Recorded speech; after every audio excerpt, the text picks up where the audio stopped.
Isang babaeng kilala sa pagiging matigas, walang kinikilingan, at laging inuuna ang reputasyon ng pamilya at ng kumpanya. Ang ngiti nito ay kasing lamig ng hangin sa madaling araw. Tita Amanda, nautal na sabi ni Zeke, mabilis na itinago ang cellphone sa kanyang bulsa. Nakita kita mula sa labas. Mukhang may mabigat kang problema, sabi ni Amanda, dahan-dahang lumalapit, ang bawat hakbang ay tila may bigat. Ang kanyang mga mata ay matatalas, parang scanner na bumabasa sa bawat kilos at emosyon ni Zeke. Hindi alam ni Zeke kung ano ang sasabihin. Ang balita ng ECT test ay masyadong sariwa, masyadong personal para ibahagi agad, lalo na sa kanyang tita Amanda. Pero tila may ibang alam si Amanda. Nakarating na sa akin ang balita, Ezekiel. Tungkol sa janitress na iyon si Liliana Salcedo. At ang kanyang 5 anak. Ang paraan ng pagkakasabi niya sa 5 anak ay puno ng panghusga. Nanlaki ang mga mata ni Zeke. Paano niya nalaman? Isang matipid na ngiti ang sumilay sa labi ni Amanda. Sa mundong ito, Ezekiel, lalo na sa mundo natin, walang sikretong hindi nabubunyag. May mga mata at tenga ako kahit saan. Huminto siya sa harap mismo ni Zeke, ang tingin ay nanunuot. At narinig ko rin ang tungkol sa Zana test. Pakiramdam ni Zeke ay nahubaran siya sa harap ng kanyang tiyahin. Wala na siyang maitatago. Tita, sila nagsimula si Zeke, pero pinutol siya agad ni Amanda. Huwag mo nang ituloy, Ezekiel. Alam ko na, malamig na sabi nito. At narito ako para bigyan ka ng babala. Isang babala bilang miyembro ng pamilyang ito at bilang isihi ng kumpanya. Lumapit pa si Amanda, ang boses ay bumaba, naging mas mapanganib. Hindi natin kailangan ng iskandalo. Ang Ortega Corp ay itinayo sa dugot pawis ng ating mga ninuno sa malinis na pangalan at reputasyon. Hindi ko hahayaang madungisan iyon dahil lang sa isang pagkakamali. Pagkakamali, hindi makapaniwalang tanong ni Zeke. Tita, mga bata sila. Mga inosenteng bata. At mga anak ko sila. Ang galit ay nagsisimula ng pumalit sa gulat at takot na nararamdaman niya. Mga illegitimate children, Ezekiel, mariing sabi ni Amanda, ang bawat salita ay parang patalim. Mga bunga ng isang irresponsableng gabi. Kung kikilalanin mo sila, kung ipagpipilitan mo ang bagay na yan, sisiguraduhin kong mawawala sa iyo ang lahat. Ang posisyon mo sa kumpanya. Ang mana mo. Ang pangalan mo. Ang mga salita ni Amanda ay parang kidlat na tumama kay Zeke. Hindi siya makapaniwala sa naririnig. Ang sarili niyang kadugo, ang sarili niyang tiyahin, ay handang itakwil ang mga inosenteng bata para lang sa reputasyon. Hindi niyo magagawa sa akin yan, tita, sigaw ni Zeke, ang boses ay umalinggaw sa loob ng maliit na kapilya. Ang mga kandila sa altar ay bahagyang umandap na parang nakikinig sa namumuong tensyon. Subukan mo ako, Ezekiel, hamon ni Amanda, ang mga mata inanlilisik. Pumili ka. Ang mga batang iyon o ang kinabukasan mo. Ang pamilyang ito. Ang kumpanyang ito. Hindi makasagot si Zeke. Ang bigat ng pagpapasya ay tila dumagan sa kanyang mga balikat. Ang mga anak niya o ang lahat ng pinaghirapan niya, ang lahat ng inaasahan sa kanya. Sa harap ng altar ng San Isidro Labrador, sa gitna ng sagradong lugar na dapat sana inagbibigay ng kapayapaan, si Ezekiel Ortega ay napaluhod. Ang resulta ng ECT test sa kanyang bulsa ay parang nagliliyab. Ang mga banta ng kanyang tita Amanda ay umuukil-kil sa kanyang isipan. At ang imahe ng 5 batang may pulang bracelet, ang kanyang mga anak, ay lumuluha sa kanyang puso. Ang galit, gulat, at pagkalito ay naghalo-halo, bumubuo ng isang bagyo sa kanyang kalooban. Ano ang gagawin niya? Paano niya haharapin ang katotohanan ito at ang mga nakaambang panganib? Ang debosyon niya sa pamilya at sa kumpanya ay sinusubok ngayon ng isang katotohanang hindi niya inaasahan, isang katotohanang magpapabago sa lahat. Ang katahimikan ng kapilya ay nabasag ng isang hikbi. Isang hikbi mula sa isang lalaking nasa bingit ng isang napakalaking desisyon. Ang banta ni Tita Amanda sa kapilya ay hindi na natiling isang pribadong usapan. Sa sumunod na mga araw, tila may isang hindi nakikitang kamay ang kumilos upang sirain ang pangalan ni Elia. Isang video ang biglang kumalat online, isang kuha mula sa kihis ng isang coffee shop kung saan nag-uusap si Amanda Ortega at isa pang board member.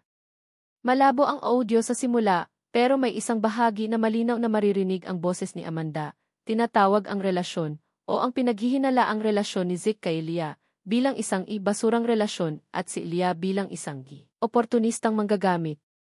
Ang video, kahit maikli at medyo malabo, ay sumiklab na parang wildfire sa social media. Ang pangalan ni Elia Dimas Salcedo, isang ordinaryong janitress at street vendor, ay biglang naging laman ng mga chismis at usap-usapan. Ang mga komento ay iba-iba, may mga nanghusga, may mga naawa, at may mga nagalit sa tila pang-aapi ng isang makapangyarihang tao sa isang hamak na manggagawa. Sa barangay Tagpuan, kung saan nakatira si Elia at ang kanyang mga anak, ang balita ay parang bombang sumabog. Ang munting komunidad na kinabibilangan niya, na dati payapa, ay biglang nagulo. Ang mga kapitbahay na dati bumibili ng kanyang turon at banana cue, ang mga nanay na kasabayan niyang naghahatid sundo sa eskwela, ay nahati ang opinyon. May mga umiiwas sa kanya, may mga bumubulong kapag dumadaan siya, pero mas marami ang nagpakita ng suporta. Isang hapon, sa harap ng paboritong sari-sari store ni Aling Nena, kung saan madalas tumambay ang mga taga-barangay Tagpuan, nagkaroon ng impromptu rally. Hindi ito isang marahas na rally, kundi isang pagtitipon ng mga taong gustong ipagtanggol si Elia. May mga dalang kartolina na may nakasulat na, "Hustisya para kay Elia," at "Ti Ortega, respeto naman." Hindi natin papayagan na yurakan nila ang dangal ng isa sa atin, sigaw ni Mang Carding, ang tricycle driver na suki ni Elia. Si Elia ay mabuting tao, masipag na ina. Hindi siya basura. Umugong ang palakpakan at sigawan ng suporta. Maging ang mga bata sa barangay, kasama na ang quintuplets na hindi pa lubos na naiintindihan ang nangyayari pero ramdam ang bigat ng sitwasyon, ay nakiisa. Si Luna, hawak ang kamay ng kanyang mga kapatid, ay tahimik lang na nakamasid, ang mga mata ay puno ng pag-aalala para sa kanilang ina. Si Elia, na nasa loob lang ng kanilang maliit na bahay, ay naririnig ang lahat. Ang puso niya ay pinaghalong pasasalamat at hiya. Nahihiya siya na dahil sa kanya, nagkakagulo ang kanilang barangay. Pero nagpapasalamat siya sa suportang ipinapakita ng mga taong halos hindi niya kadugo. Samantala, si Zeke, nang malaman ang tungkol sa kumakalat na video at ang epekto nito kay Elia, ay nagitngit sa galit. Alam niyang si Tita Amanda ang may kagagawa nito, isang maruming paraan para idiin siya at si Elia. Hindi niya ito mapapalampas. Agad niyang tinawagan si Atchongi. "De Leon. Atomy, kailangan nating kumilos. This has gone too far. Hindi ko hahayaang masira ang buhay ni Elia dahil sa mga malisyosong paratang na ito." "I understand, Zeke. My team is already looking into it. We can file case for defamation, but it will be a long process," sagot ni Attorney. "De Leon. Hindi lang kaso ang kailangan natin, Attorney. Kailangan nating linisin ang pangalan ni Elia. At kailangan kong harapin si Tita Amanda." Kinabukasan, dinala ni Zeke ang kanyang legal team, kasama si Attorney De Leon, sa opisina ni Amanda Ortega.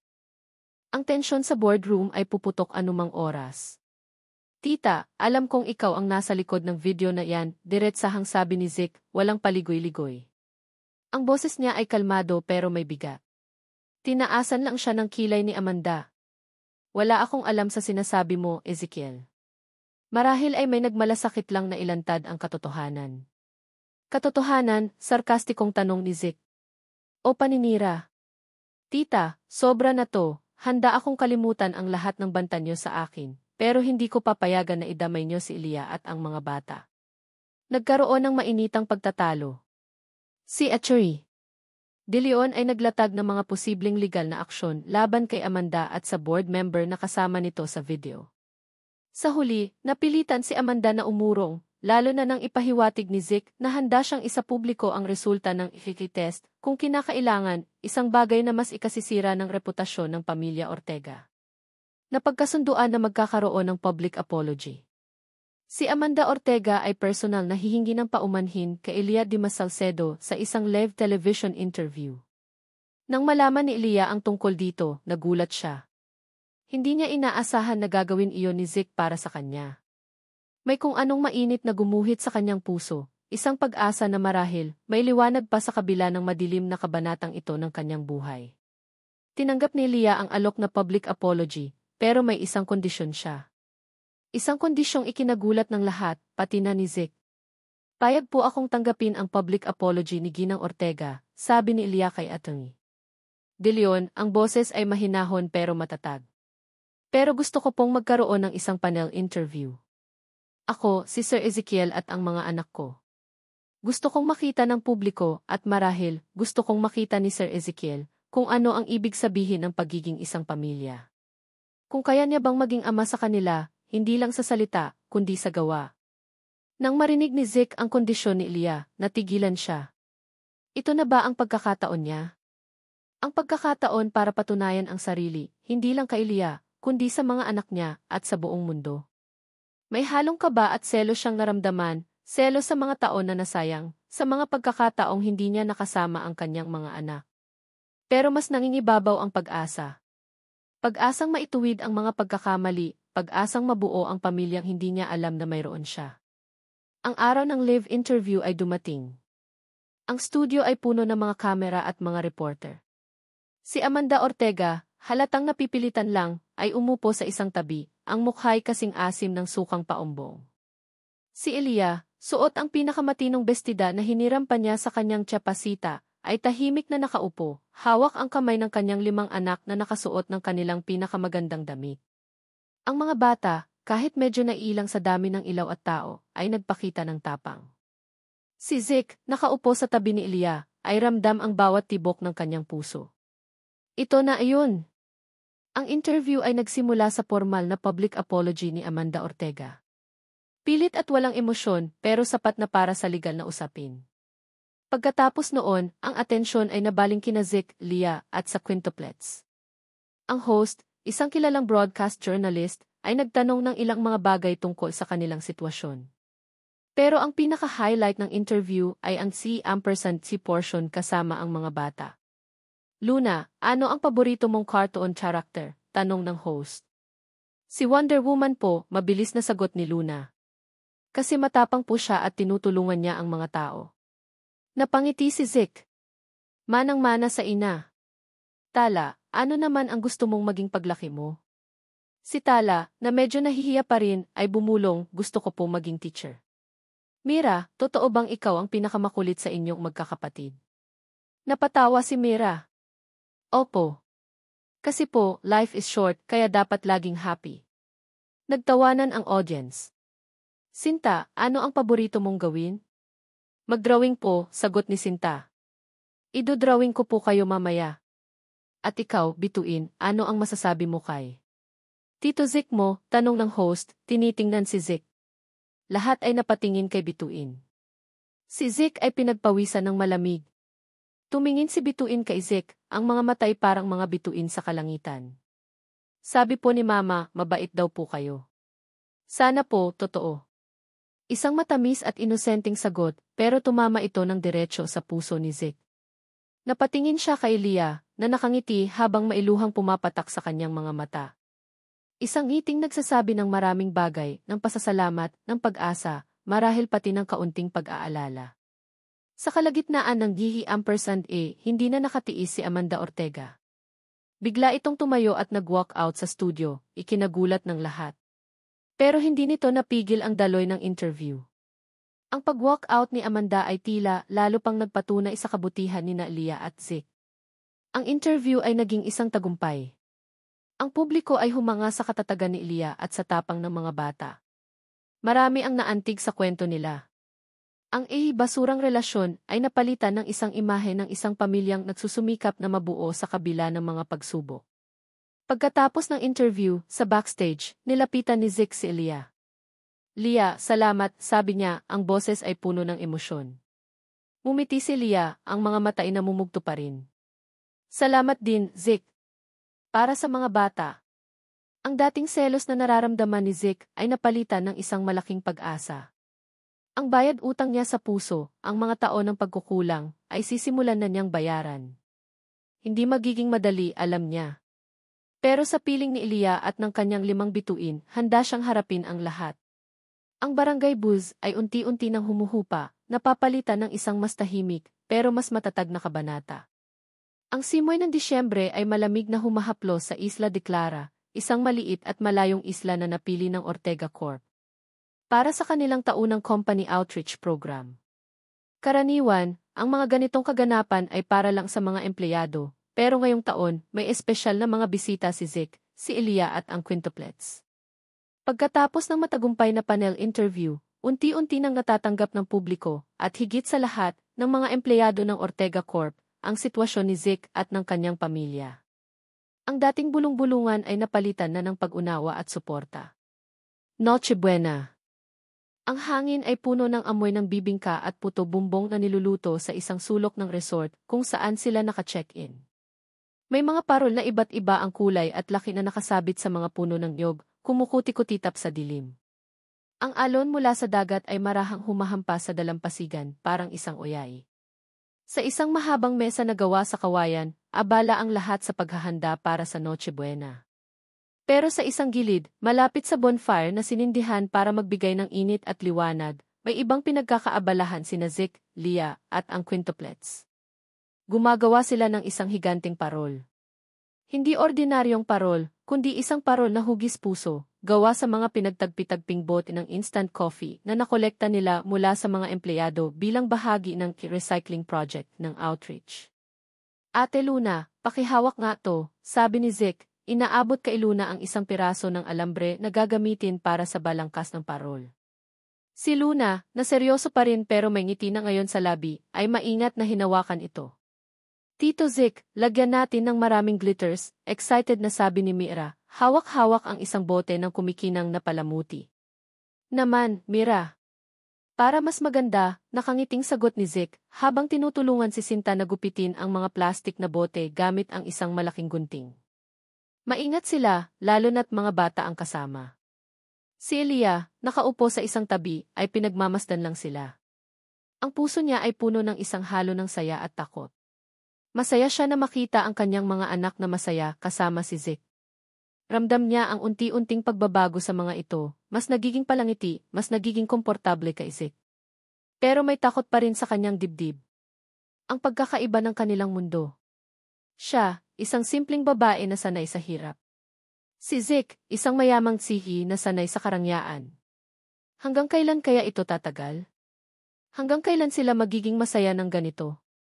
Mama, tulong ka naman dito, tawag ni Bituin na sinusubukang idikit ang isang piraso ng colored cellophane sa gilid ng parol. Umiti si Leah at lumapit. Sige, anak. Ano bang maitutulong ko? Habang magkakasama nilang binubuo ang parol, hindi maiwasan ni Zeke na mapatingin kay Elia. Sa liwanag ng apoy mula sa bonfire at ng mga bituin sa langit, lalong gumaganda si Elia sa kanyang paningin. Ang simpleng kagandahan nito, ang busilak na puso, ang tapang na harapin ang lahat ng pagsubok, lahat ng iyon ay humuhulog sa kanya, araw-araw, paunti-unti. Natapos nila ang higanting heart parol ilang sandali bago mag-alas 12 ng hating gabi. Itinayo nila ito sa gitna ng kanilang grupo. Ang liwanag mula sa maliit na bombilyang inilagay ni Zeke sa loob nito ay sumisiklab, nagbibigay ng mainit at mapagmahal na glow. Wow! Ang ganda, sabay-sabay na sabi ng quintuplets, namamangha sa kanilang ginawa. Napangiti si Zeke. Siyempre, teamwork tayo eh. Tumingin siya kay Leah, isang tinging puno ng kahulugan. Nang tumunog na ang kampana, hudyat ng Noche Buena, nagsimula ng magbatian ang lahat. May mga yakapan, may mga tawanan. Sa gitna ng kasiyahang iyon, hinawakan ni Zeke ang kamay ni Leah. Leah, mahinang sabi niya, ang mga mata ay nakatitig sa mga mata ni Leah. Kinabahan si Leah. Ano kaya ang sasabihin nito? Dahan-dahang lumuhod si Zeke sa harap ni Leah, sa harap ng kanilang mga anak, sa harap ng kumikinang na heart parol. Mula sa kanyang bulsa, kinuha niya ang isang maliit na kahon. Binuksan niya ito. Isang simpleng singsing na may maliit na bato ang lumitaw, kumikinang sa liwanag ng parol. Nanlaki ang mga mata ni Leah. Hindi siya makapaniwala sa nakikita. Ang mga tao sa paligid nila ay biglang tumahimik, nakatingin sa kanila. Leah Dimas Salcedo, simula ni Zeke, ang boses ay nanginginig ng bahagya pero puno ng sinseridad. Alam kong marami tayong pinagdaanan. Alam kong marami akong pagkukulang. Pero sa maikling panahon na nakasama kita, na nakasama ko ang mga anak natin, naramdaman ko ang isang bagay na matagal ko nang hinahanap. Isang bagay na hindi kayang ibigay ng pera o posisyon. Huminga siya ng malalim. Hindi ako perpektong tao, Leah. Marami akong pagkakamali. Pero handa akong matuto. Handa akong bumawi. Handa akong mahalin ka at ang ating 5 bituin habang buhay. Leah, mahal kita. Will you marry me? Ang mga luha ay sunod-sunod na pumatak mula sa mga mata ni Leah. Luha ng gulat, ng saya, ng takot, ng pag-asa. Ang lahat ng emosyon ay naghalo-halo sa kanyang dibdib. Gusto niyang sumigaw ng tea, pero may kung anong pumipigil sa kanya. Ang takot sa pagkakaiba ng kanilang mundo. Ang takot na baka masaktan lang siya ulit. Ang takot na baka hindi niya kayanin. Umiling siya, hindi bilang pagtanggi, kundi bilang pagpapakita ng kanyang pag-aalinlangan. Zeke, hindi ko alam, mahinang sabi niya, ang boses ay basag. Ang hirap, ang laki ng pagkakaiba natin. Sa sandaling iyon, ang quintuplets, na kanina patahimik na nakikinig, ay biglang kumilos. Si Luna, Tala, Mira, Sinta, at Bituin, hawak ang tig-iisang maliit na star lantern na ginawa rin nila kanina, ay sabay-sabay na pinailaw ang mga ito. Ang 5 maliliit na bituin ay kumislap sa dilim, pumapalibot sa kanilang ina. Mama, sabay-sabay nilang sigaw, ang mga boses ay puno ng pagmamahal at suporta. Huwag ka nang matakot. Hindi ka na mag-isa. Nandito kami. Nandito si Tito Zeke. Napatingin si Leah sa kanyang 5 anak, ang kanyang 5 bituin. Ang kanilang mga mukha ay puno ng pag-asa, ng tiwala. At napatingin siya kay Zeke, na nakaluhod pa rin, matyagang naghihintay sa kanyang sagot, ang mga mata ay puno ng pagmamahal. Ang parol na hugis puso ay patuloy na kumikinang. Ang 5 star lanterns ay nagbibigay ng dagdag na liwanag. Ang pag-asa ay muling sumibol sa puso ni Leah. Marahil, panahon na para bitawan ang takot. Marahil, panahon na para bigyan ng pagkakataon ang pag-ibig. Yinakap ni Leah ang kanyang 5 anak, mahigpit. Pagkatapos, tumingin siya kay Zeke. Isang maliit na ngiti ang sumilay sa kanyang mga labi, kasabay ng mga luhang patuloy pa rin sa pag-agos. Ang sagot ay hindi pa niya masabi ng malakas, pero sa kanyang puso, alam na niya. Ang paro ng paumanhin, ang paro ng pag-asa, ay nagsilbing saksi sa isang pag-ibig na handang harapin ang anumang hamon, sa ilalim ng liwanag ng 5 bituin at isang pusong nagmamahal. Ang Playa Luz Viminda ay isang paraisong nakatago sa isang sulok ng Batangas. Ang buhangin dito ay pinong-pino, kulay krema, at ang tubig dagat ay kasing linaw ng kristal. Dito pinili ni Zeke at Leah na ganapin ang kanilang kasal, isang simpleng beach wedding, malayo sa ingay ng syudad, kasama lang ang mga taong tunay na nagmamahal sa kanila. Ang araw ay perpekto, ang langit ay bughaw na bughaw, at ang araw ay masayang sumisikat, tila nakikiisa sa kanilang pagdiriwang. Ang altar ay gawa sa mga kawayang pinalamutya ng puting tela, at mga sariwang bulaklak na sampag-ita at ilang-ilang, ang paborito ni Leah. Ang mga upuan para sa mga bisita ay mga simpleng bangkong kahoy na may mga puting laso. Ang hangin ay may dalang amoy ng dagat at ng mga bulaklak, isang nakaka-relax na samyo. Nakatayo si Zeke sa altar, suot ang isang barong Tagalog na gawa sa pinya, simple pero elegante. Sa tabi niya, ang kanyang best man, si Atchongi De Leon, na ngumingiti ng malapad. Sa kabilang banda, ang quintuplets, sina Luna, Tala, Mira, Sinta, at Bituin, ay ang pinaka-cute na mga flower girls, suot ang mga bestidang kulay pastel, at maihawak na maliliit na basket ng mga talulot ng bulaklak. Ang kanilang mga pulang bracelet ay nakasabit pa rin sa kanilang mga pulso, isang paalala ng kanilang kakaibang pagtatagpo. Nang tumugtog na ang bridal march, isang malamyos na himig mula sa isang solong biolin, lahat ay napatingin sa dulo ng easel. Dahan-dahang lumakad si Leah, hawak ang braso ng kanyang tiyapasita na siyang tumayong tagahatid sa kanya. Suot ni Leah ang isang simpleng puting bestida, hindi magarbo pero bumagay sa kanyang natural na ganda. Ang buhok niya ay nakapusod ng simple, na may ilang hibla ng buhok na malayang humahaplos sa kanyang mukha. Sa kanyang mga kamay, isang maliit na baukwet ng puting rosas. Ang mga mata ni Zeke ay hindi maalis kay Leah. Para sa kanya, si Leah ang pinakamagandang babae sa buong mundo. Ang bawat hakbang nito palapit sa kanya ay parang isang panaginip na nagkakatotoo. Ang puso niya ay tumitibok ng malakas, puno ng pagmamahal at pasasalamat. Nang makarating si Leah sa altar, inabot ni Chapasita ang kanyang kamay kay Zeke. Alagaan mo siyang mabuti, iho, bulong ni Chapasita, may ngiti sa labi pero may namumuong luha sa mga mata. Makakaasa po kayo, sagot ni Zeke, hinawakan ng mahigpit ang kamay ni Leah. Ang seremonya ay taimtim at puno ng emosyon. Ang mga panata na binitiwan nila sa isa't isa ay hindi mga dikahong pangako, kundi mga salitang nagmumula sa kanilang mga puso, mga salitang sinubok ng panahon at ng mga pagsubok. Maraming bisita ang napaluha, pati na ang quintuplets na tahimik na pinupunasan ang kanilang mga mata. Bago ang palitan ng singsing, isang hindi inaasahang bisita ang lumapit. Si Amanda Ortega. Ang lahat ay bahagyang natigilan. Ano kaya ang gagawin niya? Ngunit sa halip na manggulo, si Amanda, na may bakas ng pagsisisi sa kanyang mga mata, ay nag-abot ng isang sobre kay Zeke. Para sa mga bata, mahinang sabi niya. Isang share transfer deed.